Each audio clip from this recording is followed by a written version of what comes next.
Hey, buddy. We are there again, aren't we? This is it. We're here. The bitter end. You know what? I will just say this out loud right now. We know what we didn't do. Wardrobe. It's okay. It's okay. So I'm gonna bait you here. Of course, we're here with our new friend, right? Our new friend Ethan from Acker Wine, an international spirit and wine auction and retail house. Yes. Right. Largest in terms of sales on wine, yeah. Yeah, it is unbelievable. Things get more and more every time he talks. So, we've talked a lot about our project here, Try Before We Die. We're going to get into these bottles, and we're selecting from between how many bottles? How many bottles are here? Last count, I thought it was 297. Right. So it turns out that last night, in preparing for this weekend's recordings, that Kevin and I did a count of how much whiskey is in this bar. And so I want you to keep in mind, unopened, opened, all variety of whiskey. How many bottles are here? 420. 426. Very good, Malcolm. I like to pay attention to what's going on here. Yeah, it is absurd. We have promoted for a long time. There's Plus, did you catch the 420? I caught the 420. There's been throughout 300, give or take, and we took a count. It's out of control. I'm going to need you to up your game. You keep saying, well, I did up my game, and if we were to say something, you have 2 bottles. Oh, no, that counts the duplicate. That's the total number of whiskey bottles in this house. Is in this bar. Oh, I got to up my game drinking. Yeah, that's what I meant. I'm gonna slow on the draw. I am. I'm not gonna take you to a gunfight. No. You're like, is it on? I'll be like, I got shot. Sorry, my bad. Yeah. Just like Dallas. Time out. Just like Dallas. Thank God it was you. So Try Before We Die.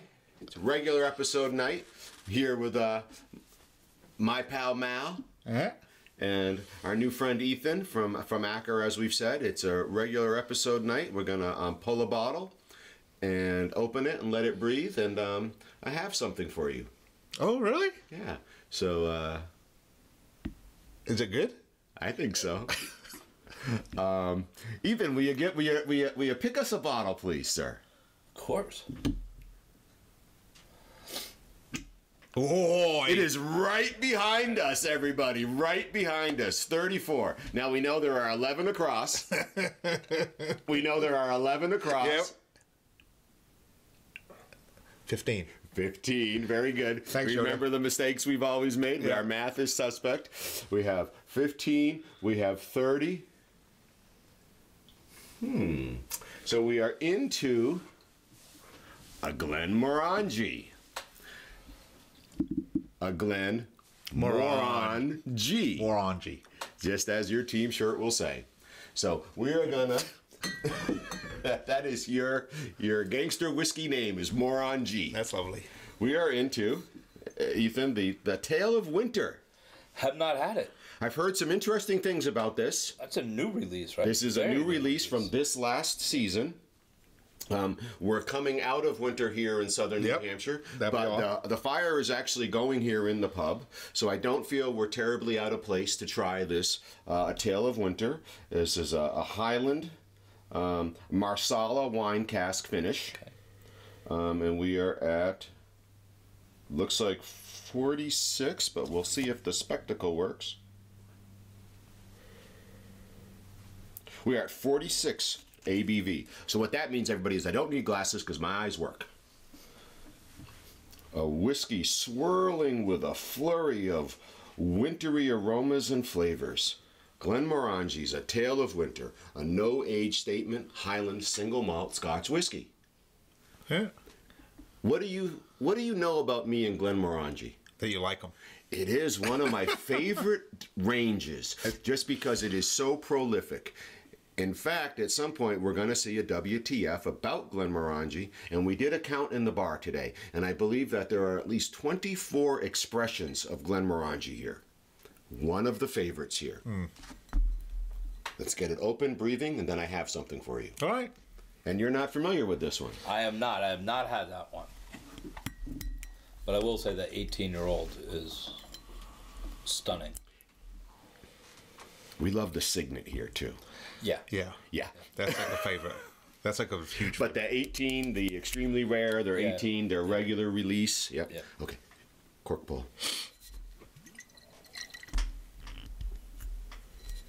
No squeak. Oh.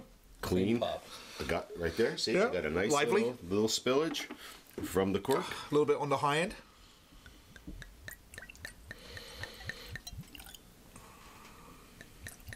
Oh, back to your old tricks again. Oh man, I just want to get it on my finger because then I can. You cheat. You get ahead of the game. Not cheating. I just have to get that off my hand.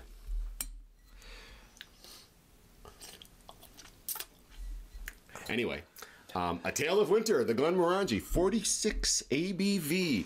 Gonna get it capped and breathing. Now, Malcolm, I have something for you. Yeah. But you have to promise to play along. All right. Okay. Do I have a choice in that? Just say I promise to play along. I promise to play along. Perfect. I thought about you a lot the other day. Oh, that's great. I just need you to put this on your lap and open it. And no matter what happens, you need to do with it what you're supposed to do with it.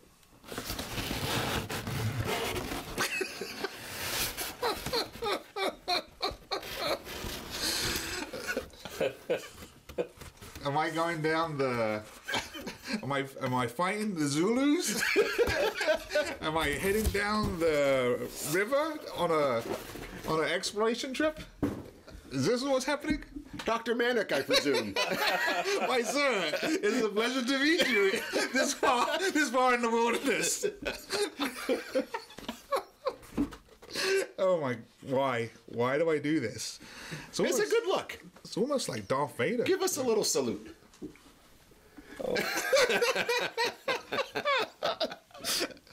Oh, it's Stanley Baker with me rolling in his grave right now. Yeah. This is great. This is good. I like it. I'm going to take this on camping with us. A tree branch. Okay, put the helmet. Yes, ma'am. It's just a question. All right. Well, thank you very much. I do think about you. You do. You do. You take it above and beyond. Yep. Yeah. And that's a pith helmet. It is a pith helmet. I will be reliving Zulu Dawn. Will you perhaps be hunting Light Brigade? Robin Williams? Robert Williams. Yes. Elephants and rhinoceros and mosquitoes and monkeys? Yep. Yes. Very good. I'll have to head downtown Keene. See if they recognize me. All right. It's a little warm. I will say that. So I'm going to put that right here for now. Yep. But that's a wonderful gift. Yep. That's the Excellent. gift that just will keep giving. I'll have to wear it multiple times. Ethan, one of the things that we, I don't know if pride ourselves on, but that, we certainly believe to be true about our review show in comparison to others, and again, no criticism to others, is just the genuine sincerity and the off-the-cuff nature of what we're doing, which really is a component of our relationship. Yes. And we're not just here trying to show off, but rather just to have an experience with our friends and hopefully to prompt and promote other folks to have their own experiences. Well, whiskey's about an experience. It is an experience. Yep. Right? There's no sense in drinking this stuff by yourself in a dark room and. Right. Or telling somebody else the experience they should have. No, it's supposed to be shared. Whiskey was in a bar room.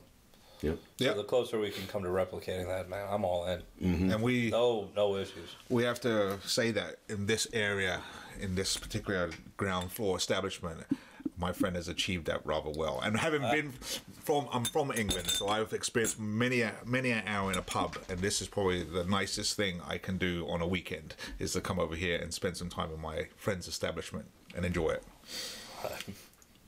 I would too if I lived around the corner. Yeah. Yep. It's your local. It is my local. Yep.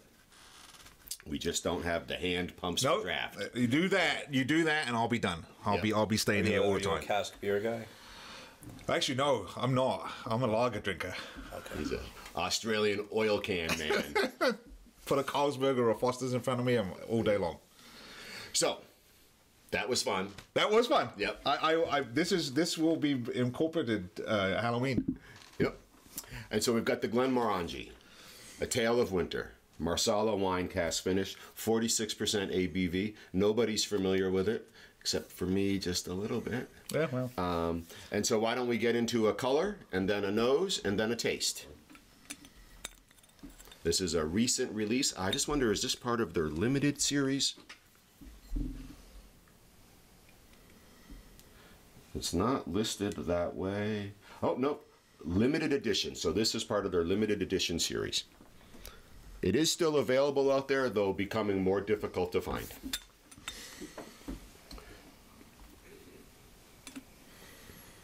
Mal, you want to lead us on a color?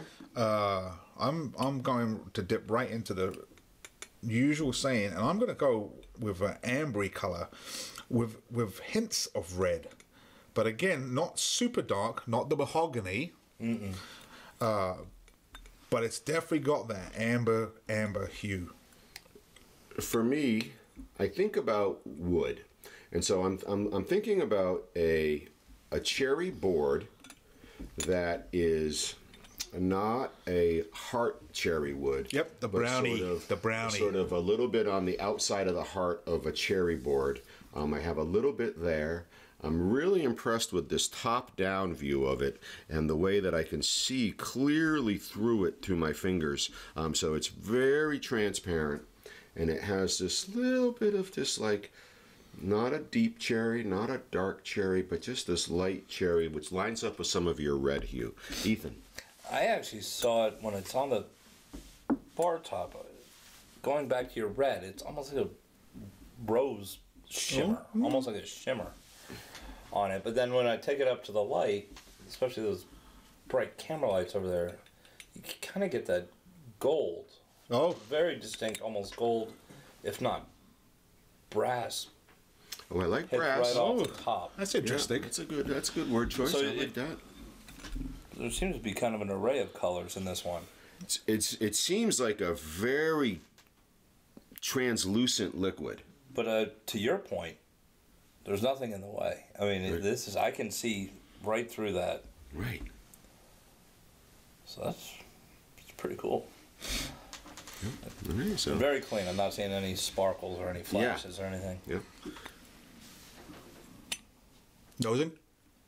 I always feel like I should read the Pantone book Oh, before I start looking at colors, right? Right, and just no more fancy words. All right. Here comes a 46 ABV, everybody. Marsala wine cask finish.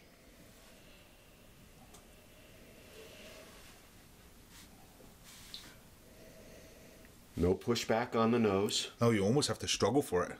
There's a little bit right at the beginning, but then it just sort of maintains this faint length. Wispy, Wispy, good word. because you really don't have any like that kick, and there's no inhalement of this flavoring. It's just So what I'm doing is I'm contrasting a sherry nose to this Marsala nose, and finding this really level consistency of nosing, but so obviously not a sherry finish. So obviously not a sherry finish, but at the same time, so obviously this other unique finish. Not just a bourbon cask, not the sherry, not a port, right? Not these other traditional caskings that you'll find. It really rings unique in the nose. not having an extensive background on Marsala. That's a good way of describing it, because you're pulling things that I can sort of recognize. It's not quite a port. It's not quite a sherry, but there was notes are there. There was hints are there. I'm struggling with that. It's this other thing that is Correct. there the whole length. Yeah. Ethan, thoughts on nosing? Elegant. Ooh. Really complex. I mean, it's there. It's making its statement, but it's not bold. It's not kicking the door in. It doesn't have that Kool-Aid thing, where it Right. crashes through the wall. Yep. But it's really kind of I like that. That's kind of like a well-dressed woman when she comes into the party. You Right, just like don't see it all the time. It's not, right. but makes a statement. catches your eye, makes a statement. It's there. There's something more to it. and that and you're right. It's not port. It's not sherry, and it's not a wine cask, and it's not particularly sweet. But my experience with Marsala is at a terrible Italian restaurant near my home. Well, I was going to say, we're thinking of a sauce, a steak sauce or something with some mushrooms and whatnot that sort of has been reduced too much. And so here we have not reduced Marsala. Here we have it maybe more in its, again, obviously it's a whiskey, but more maybe in its natural state than most people will come across it, because I don't know that I've ever had Marsala in a glass.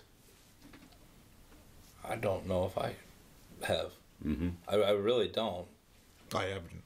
I know. I mean, I did my homework on sherries. Right. And we'll crave one every once in a while. Right. And again, a cognac, sure, but a Marsala? No. A white wine, a Chardonnay, of course. Right. A port? Yes. Right. You know, you think of all the caskings that are out there in the boutiques and the one-offs, but our Marsala, this is different. I'm quite curious about what we're going to taste here. So I actually want to go buy one now, and I also want to find out who's still drinking Marsala. Right? What his name is. Well, no, I get asked this question quite regularly. Why are sherry cask whiskeys so expensive? Yep. When was the last time you went on a sherry bender?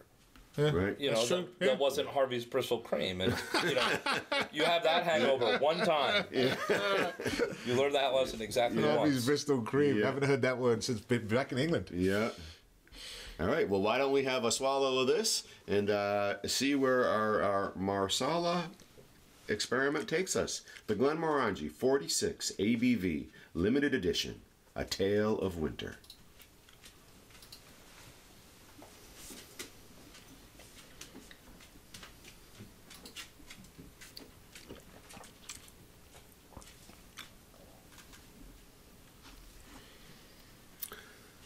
I find it dry. I find it very level, drops off at the end quite quickly.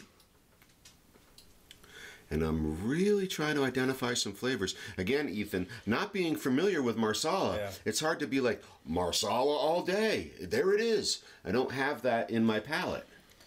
No, I don't have it either. What I'm taken by is the mouthfeel on this one. It's like satin.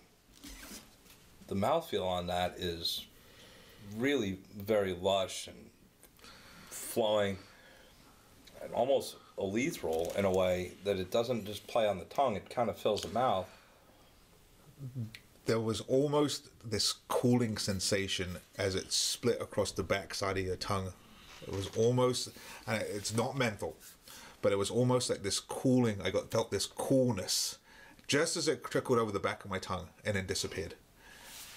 What I'm curious about is this A Tale of Winter, right? This flurry of winter aromas, right? And I'm trying to be a little colder in my head, and I'm trying to think of maybe walking in from splitting some wood or sledding or something along those lines, and thinking, is this it, right? Because I think winter, of course, you can think nutmeg, right? You can think cinnamon or cardamom, right? You can think these traditional flavors. I've never, again, because no Marsala experience, I've never matched winter and Marsala. It's not amazingly warming. No, I wouldn't call it that. I'm getting these Thanksgiving table flavor. I'm getting a cranberry note. You know, the mashed cranberry things? You know, that cranberry relish people make? I'm getting that. I'm getting like a stuffing. Right, it's like that slightly bitter fruit. Right, tart. Yeah, where it's just like the mashed cranberries and like some orange zest. Right, yeah. My mom used to make it. Yeah. Because you definitely get like a tart, almost bitter, like check, just as you start to swallow it. Just like there's an almost moment where it becomes like this, just a little bitter, and then it just disappears again. I will say this, I just took a small taste, let it go pretty quick, and I did get some spicy notes in the back that might be more reminiscent of that winter experience. And again, I think that can lend itself to sort of the ongoing complexity in the Scotch whiskey world. And again, my experience doesn't have to be your experience, and yours doesn't have to be mine. And that's what makes Scotch whiskeys such a worthwhile pastime if you're inclined. That it's not going to be like, oh, I've been here before. I don't feel like I've been here before. I haven't, and I don't know why I can't get Thanksgiving dinner out of my head. I don't know if it's I'm trying to figure out in my own head if it's a label, if I was swayed by the marketing, but I'm getting the savory note is more reminiscent of a turkey gravy or a basting. You know that. Yep. As I look at the bottle, Ethan, I see pumpkin colors as well. So I wonder if your brain is being tricked into this thing. Part of me is really disappointed for not having a bottle of Marsala. I got to be honest with you. Like, this is a rabbit hole I will be going down promptly upon my return. Like, I got to know Marsala. Right. Yeah. Not disappointed at all. Not disappointed. Maybe generating more curiosity. There's something else to be learned here to maybe more fully appreciate this whiskey. I think that's a good point. Right? I don't think, with not having some sort of background, it's very hard to pick and choose what makes this drink. There are a lot of good points. The elegance was a great one. You know, the spiciness on a quick pull down. But you can't target anything to say, okay, well, this is what it is. And for me, especially, I will say, I don't really have a background of knowing what Marsala is. So I can't have any, there's no picture that I can go to. And we had talked about this before, that taste is based on what you remember, your memories. And without having any sort of background, it's very hard to say, okay, well, that's what it is. Yeah, you don't know what you don't know. Right. But I am going to agree with you that the finish on this is remarkably short. That it falls right off and you're ready for another. However, there is a thing that lingers a little bit, but it's not a finish. In the front. Yeah, it's here. There's nothing It's not here. Yeah, agreed. Oh, definitely. Yeah. I'm not opposed to this whiskey at all, under no circumstances, but there's just something that's taking me back to that place, and I don't know whether the label is doing it, whether the flurry of winter spice is doing it. Yep. But I still get that bitter cranberry. Well, let's try this on, Ethan. I feel like, oftentimes we talk about, not oftentimes, but it's not uncommon to talk about whiskey and dessert. I could see this whiskey at dinner. Yeah, absolutely. Right. I could eat my meal with this whiskey. Yes. Right. This whiskey will not interfere with your palate. Right. It's not going to take away from whatever I'm having for my meal. I don't see it as before dinner. I don't see it as after dinner. This whiskey sits with me at dinner. I would agree. Yeah. Like Ethan said, it doesn't really stay with you, but there's just enough linger to let you know that you drank it. Right. It's going to allow other things that you're putting in your mouth, your food, other flavors to sort of exist on their own and not overpower or overwhelm them. This would be, again, I've said it, this is going to be a nice dinner drink. Or if you're at a cocktail party wandering and eating canapes and stuff like that, and where you want something versatile. I don't know if you've ever been at like one of those cocktail parties and you have a drink and then you eat something and you're like, right. That was that's bad mix. Yeah. Yeah. Yep. I think this one would allow for that versatility. Right. It's not going to compete with other flavors. No. Right, and again, that goes to what is Marsala? What is that flavor that we don't know? I'll tell you what it is. It's a rabbit hole for me on Monday. That's exactly what it is. I mean, I've been doing this for 25 some odd years. Yeah. You kind of... Sometimes you just wake up and you're like... I'm going to get to the bottom of this. I don't know what that is. Or I'm still blown away when I go to a random liquor store and I go, never had it. Right. Or I've completely forgotten what this is. And that happens too. You just forget. Right. No, it's been ages. And again with whiskey, Ethan, right? Even though it may be the same labeling, it may be the same distillery, obviously, right? But it could be 10 years apart. That experience is still going to be a little different. Of course. Yeah. But it's remember, growing up, you knew what your mom cooked for dinner, right? Yeah. In elementary school, you came home, you knew. Yeah. And then you go away to college or life circumstances change. Those aromas change. Those flavors change. And you have to kind of be brought back or reintroduced to them. I'm constantly amazed by my 5-year-old, who's a very, very picky eater. Yep. But I know he will not be for long, just right. because he's my son and will grow into this. But when he smells or tastes something, I'll put this in front of him and say, "Smell it." And, that's apricots. Right. He won't eat an apricot. Won't eat it, but I'll put it in front of him. He's like me. but that constant source, you smell something once, you forget it. It's like the carnival. Do you guys have state fairs up here? Yes. Yeah. It's a big deal. County fairs. Cotton candy. Smell it a mile away. Yeah. Corn dogs. Smell it a mile away. But do you smell that, when you're randomly driving down the street in, December? No. But all of a sudden you smell it and you go, whoop. There Colin was in town. This just happened to me. And I there's got to be a Marsala link there that I'm just missing. Because I've had chicken Marsala, God knows how many times. Right. Tiki Marsala, is that something that you would see on a menu? That's Marsala. Okay. Is there Marsala wine? So, I get to just say it, everybody. I get to say it. I'm not. That's different. That's a different one. Okay. Right. But I do know where you're going with that. Right. But it's a sauce. It's a sauce wine that gets reduced. Yes. Right. Significantly. This is an interesting whiskey, you guys. Yep. I added water, and the only thing I will say is it almost brings the back further forward. Yeah. I don't think I'm going to do any water. I'm actually going to have an olive with this. In connection with the possibility of a stuffing, in connection with a not super potent like the blue cheese, but potent enough just to sort of see if the flavors wrestle or if this idea of a dinner drink really makes sense. What's in the first dish? Pineapple. Pineapple. I'm going to try a pineapple. We've got some, if you're inclined, and I'm going to have a couple of olives. What are you going to do, Matt? I'm going to sit on my water. Okay.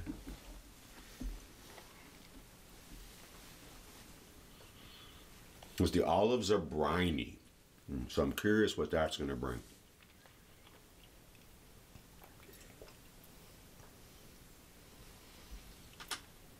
That's chaos. and the reason I went for pineapple is because Glenmorangie is just notoriously fruity. Right. Whiskey. I mean, just almost all their expressions have that very pleasant fruit on them. That doesn't work. Yeah, the brine of the olive, and apparently the Marsala, whatever's happening here on this prominent flavor feature, it doesn't not work, but it almost sort of lends strength to this idea of, you could drink this with most things at your dinner table. You picked a fruit that would traditionally not be at your dinner table. So your mashed potatoes, your bread stuffing, your choice of meat, your pasta, this is not going to wrestle with it. This is going to sort of exist independently. Try that. Which one? Oh, you've gone back to the orange. Does that work? Actually, let me have that too. As I think about the Marsala, and just though I don't know anything about it, I do wonder. I just eat for the chocolate, but I want to see what you do.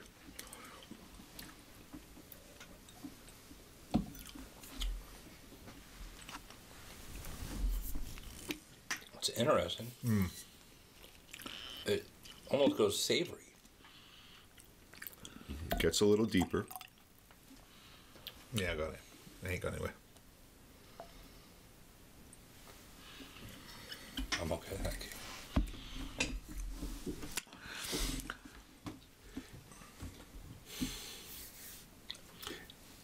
Not to steal a word from Glenlivet, but there's a little enigma here. Right. We haven't solved this bottle yet, other than I feel confident in saying that we're not disappointed. Nope. We have a rabbit hole to explore. We're curious about some more things. We feel pretty comfortable about this idea of a mealtime whiskey, not working entirely with sweets. Did okay with a briny olive. Pineapple didn't hit the mark.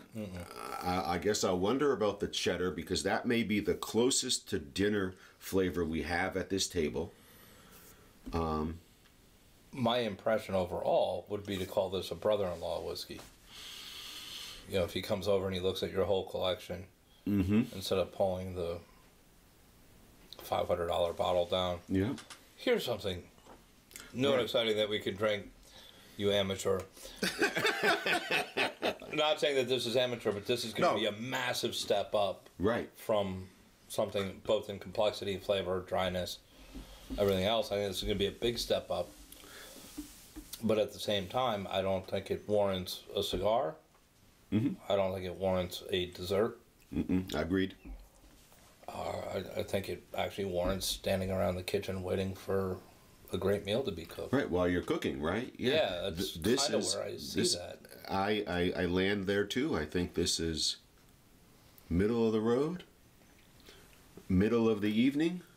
You know, when you have Thanksgiving or Christmas or something, you have some appetizers out, and you're snacking, and you're just hanging out, and you go in the kitchen, and my mother used to say piggies get burned, you know, but you're pigging at certain things. I actually want this. I see it there with those aromas, but I don't know if I see it there with flavors. Okay. The Glenmorangie. And if you haven't try the Signet. Always try the Signet. Always try the Signet. Glenmorangie, a Tale of Winter, 46% ABV, a limited edition. Still some examples out there. You can still find this in stores as we move into summer. But we had a cool day here in southern New Hampshire. It did good, not super warming. And as you experienced with us, because of our naivete around Marsala, we struggled to find that flavor profile entirely. But I don't think we were disappointed. I think we found where it belongs. It belongs with appetizers or at dinner. Okay. Well, that was interesting. That was good. And you got a pith helmet. I did. And I would wear that for you got me curious now.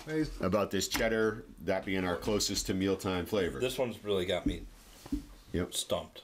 All right. And we'll start to wrap this up with our trip to which of the Americas is this, Malcolm? This is Middle America. Okay, Tolkien. Central America. We're going to Central America. Today we're going to, I believe, a country that has no standing army, considered to be the Switzerland of the Americas. And do I have this right, that one of our teammates was fake married there because he faked us all out, got married when nobody was looking because of marriage license requirements, but hosted his wedding there. So we will be traveling to Costa Rica. Really? Yes. All right. And where a toast may be Pura Vida. So, Ethan, I'm curious, how did the cheese work? Beats it up. Beats it up. The cheddar beats it up. I mean, it's a potent cheddar, so. But you know how you get the crystallization on this cheddar and some like aged Goudas and things like that, which are normally all caramels and butterscotches? Yep. It beats this up. I am absolutely stumped by this whiskey. As I was going to go, but I've now retreated from the cheddar, and maybe this whiskey just deserves to be drank. To have some sort of, I feel like it's landing in bread and butter, maybe. It's landing in some sort of a carb, right? That's not going to wrestle with it at all. I want this in a heavy aroma situation, but I don't think it has the muscle to push itself in. Right.